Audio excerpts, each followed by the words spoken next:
Hello and welcome to another edition of Sega Sundays. We've got Virtua Tennis here that we're going to play today, and I'm playing it on a real Sega Dreamcast. It's been modified to have HDMI out, so we're using VGA mode, which is making it look rather lovely, as you can see.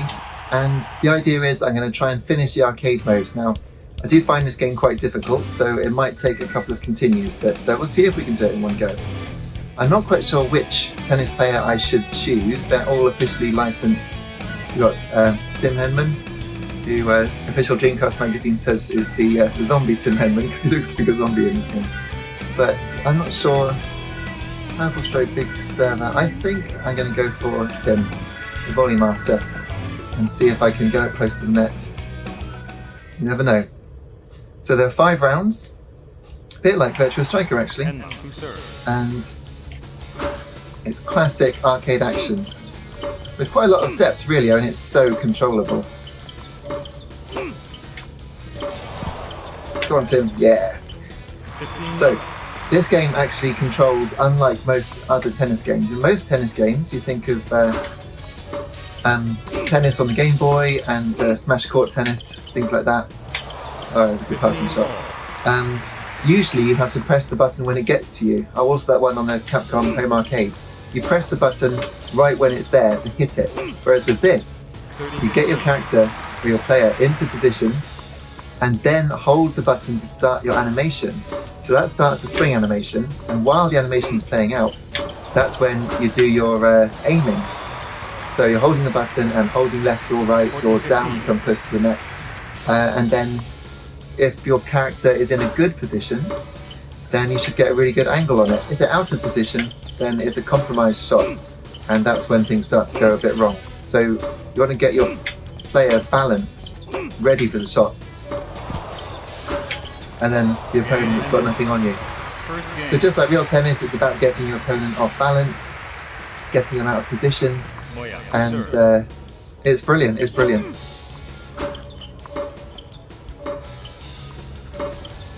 There we go, Tim showing off his volleying skills. Graphically, there's actually quite a lot going on in this original Dreamcast game. The players have actually got one shadow from the sun here, but when you play under the floodlights, they have 4, which is quite cool. 3D people in the crowds there on the first few rows, which, interestingly, I don't remember from when I first played it, because I remember seeing Virtua Tennis 2 and thinking how amazing it was that some of the onlookers were 3D. But here, coming back to it now with this VGA mode, suddenly there are 3D people in the crowds. So I think it might be VGA mode. I think there's something that was difficult about the 50 Hz mode that made them be able to, or not be able to put 3D onlookers on. So I don't know, perhaps you can confirm it in the comments. But there's definitely 3D people in the crowds here, and that's really cool. Here we go, smash. Yeah. They've got this kind of motion blur effect on the replays, which back when I was playing it on a CRT TV did look really good. It wasn't quite photorealistic, but I love the way the game behaves as if it is. And they did used to have an advert as well showing off how it looked compared to Pong. Which, yeah, compared to Pong, yes, it does look amazing. But, oh, that was a nice shot. But yes, by today's standards, obviously, the players are a bit chunky. And interestingly, the series has just kind of died away. It was really big. You know, you think now, Virtua Tennis, yeah, I've heard of it, but official Dreamcast magazine actually called this the best game on Dreamcast when they were closing up and doing, you know, the best Dreamcast games ever. I'm pretty sure this was number 1, which is amazing, really, because obviously it's Soul Calibur. I mean, you don't need me to tell you the best game on Dreamcast is clearly Soul Calibur.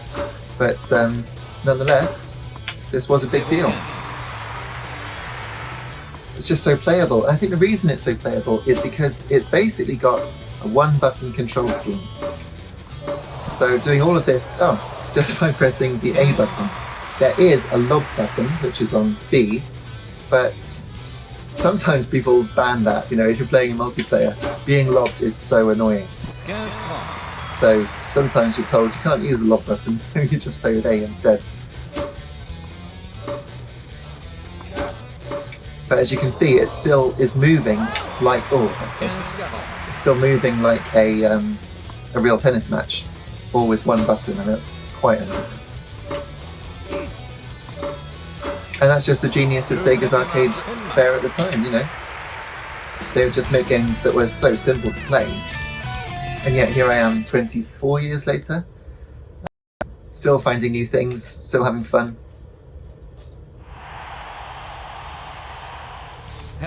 So I think we're doing quite well. I forget which match we're on now. I didn't see. Oh, come on, Tim. So obviously for the sequel they did add a bit more variety of shots, especially when the ball is played behind you. I think the sequel even lets you play between your legs to knock it back. I don't know if that animation's in this one. Oh, I was asking for that. That was bad. Right, now, they're going to break my serve, it seems. And if you're unfamiliar with tennis terminology... Oh, there's a view change. I pressed the wrong button there. If you're unfamiliar with tennis terminology, basically, if you're on serve, you're serving, you're expected to hold your serve, which means you should win the games that you're serving. But in tennis, you have to win by 2 points, you have to win by 2 games, and mind blown, you have to win by 2 sets in the men's game. So basically you have to break serve if you're going to win. And I've lost my serve, so I mustn't lose to this guy now. But I'm going to, aren't I? Oh dear. I think I might have been talking too much and not paying attention.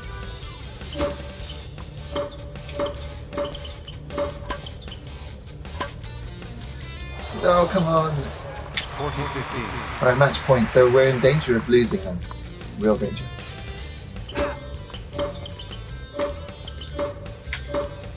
That's it! Ah. Right, well, I think I'm going to continue and focus a bit harder because I think I've been talking too much and not paying attention to my game.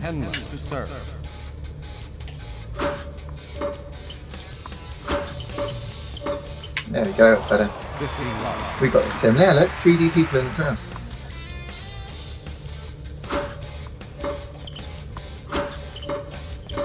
No, again, I should have played it to the left. That was my mistake.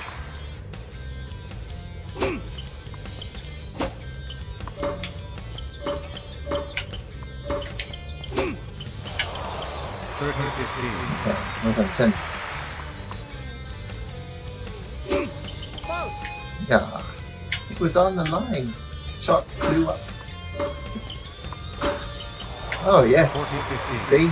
Now we're paying attention, it's going just fine.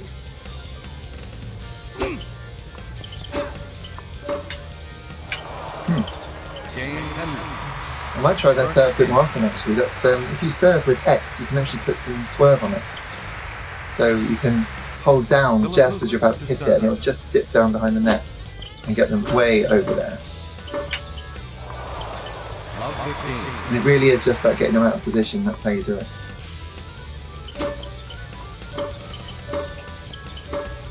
Yeah.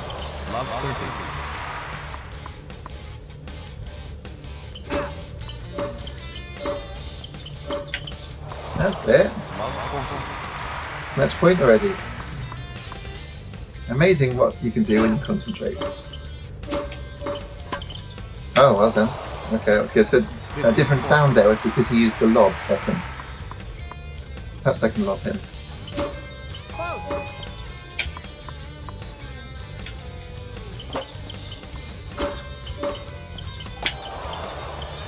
Oh, very nice. They'd say in real tennis commentary, oh, too good, too good.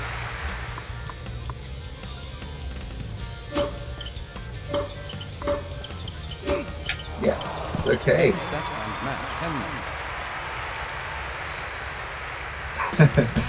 The dives are really well animated, does it really good.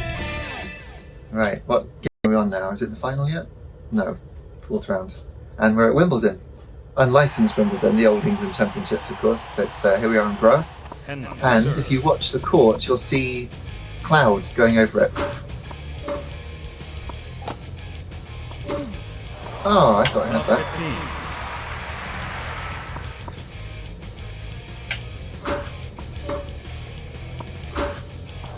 15-all.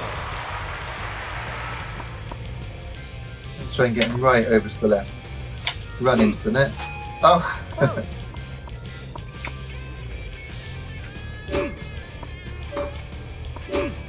That's how you do it. Yeah, that was nice. Can't bend it to the right though. 40-15. Tim's doing well. He is good at volleying, it's true.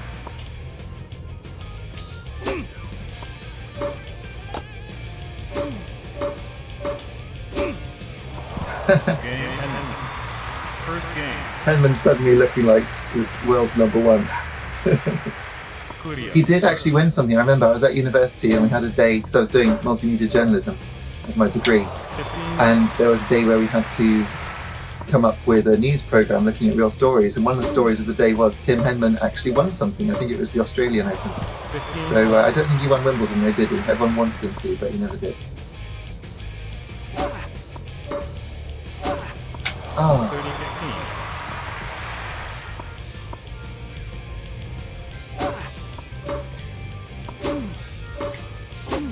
I have actually left the music on, which 30-all. is not going to cause any copyright things because it's just generic rock, but I probably should have turned it off. I did used to turn it off all the time. 30-14.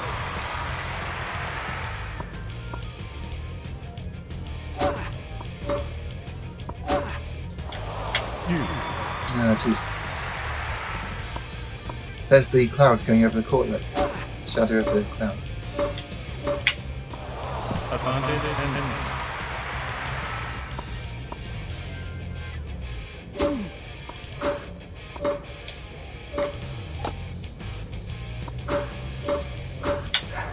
Game, set, and match. Henman. Right, we're into the final.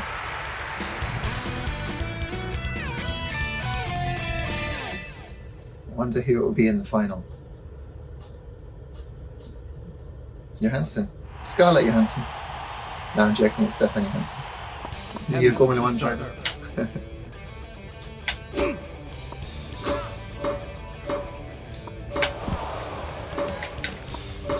Oh, he's let me off. Let me off hook, go on. Ah! Love 15. That's that lob again, it's overpowered. I think they did reduce its power for the sequel. Oh, I thought that was going to be out. Love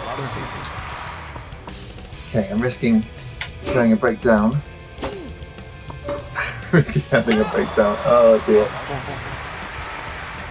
Come on, Tim. Get your head in the game. No, that's it. Game Johansson.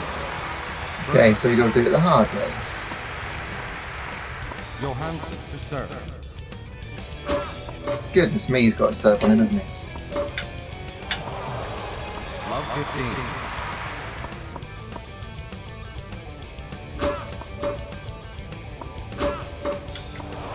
Love 13. It's all about predicting where they're going to play it, and he is going for exactly where I'm not. Oh, you can get to that. 15, 13. He's really strong.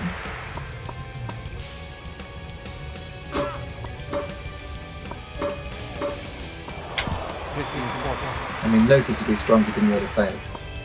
I don't know if that's because of the final. Probably is. Ah! 34. Right, I can do this. No, I left it open. Oh!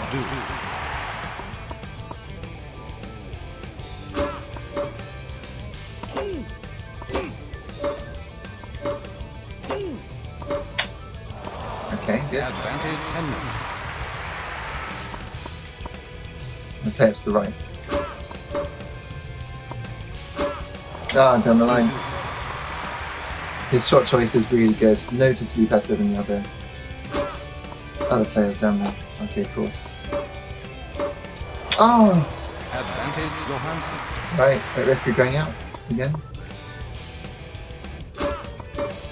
No. No, it's such an overpowered move. Johansson. Right, Should we give it one last go? Oh, 15 minutes. Okay, one last go. Tim gets up like he means business. Henman to serve. He does mean business, look at that.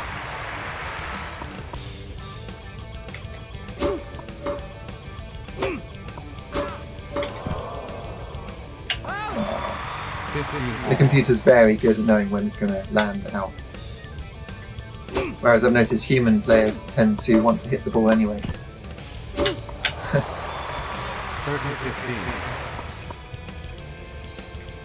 You notice little scuff marks land on the court where the ball has hit it when you've really smashed it. Just like real life. 30-all. So the Virtua Tennis series kind of died out by 2012, I think. I think there was a mobile game. And I remember it being on PSP, cementing my personal opinion that PSP was pretty much a handheld Dreamcast. It was able to do Power Stone and Crazy Taxi.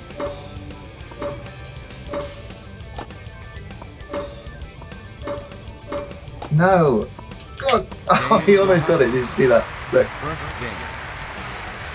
I don't see. Johansson to serve. So I'm down again already.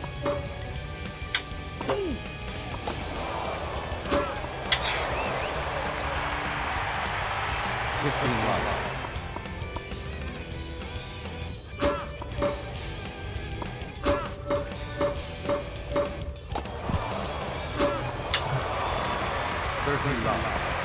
No, I think that's it.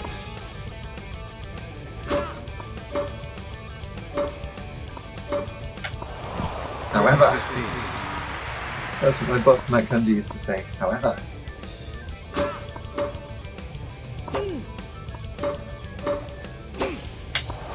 However. The comeback starts here, right? Oh my word, that was a strong serve. I'm glad he played it all the way over there, because if he played it down the line, I had no chance. Tips the left. Oh!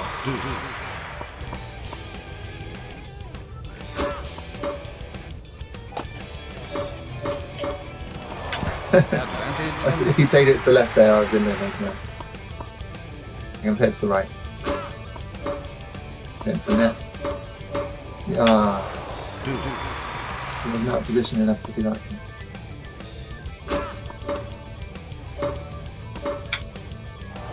Yes, it's in. Advantage Henman. Play it to the right again. He's going there. Oh, just can't get to it. He's too good with his serve.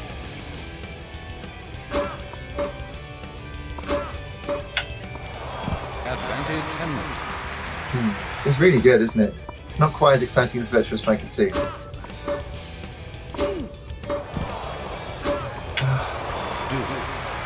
Deuce 4.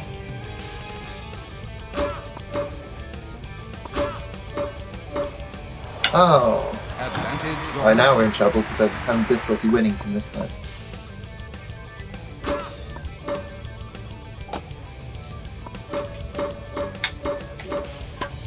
No! That is so overpowered, it's ridiculous. And quite fitting, I think, that that's the point, the move that puts us out of the championship. Oh dear, poor Tim Henman. Well, I'd hope to be able to win this one for you, but I think 20 minutes could be here for hours while I try and beat this last guy. So thank you very much for watching, hope you enjoyed it. That's Virtua Tennis on the Sega Dreamcast. I'll be making more Sega Sundays, so check back regularly, and please put in the comments games you'd like to see. Once I've done some Dreamcast ones, I'll move on to the Saturn, probably Mega Drive. Also got 32X and Mega CDs, so there's loads of stuff that we can do. It's going to be a good time. So thanks so much for watching. See you soon. Cheers.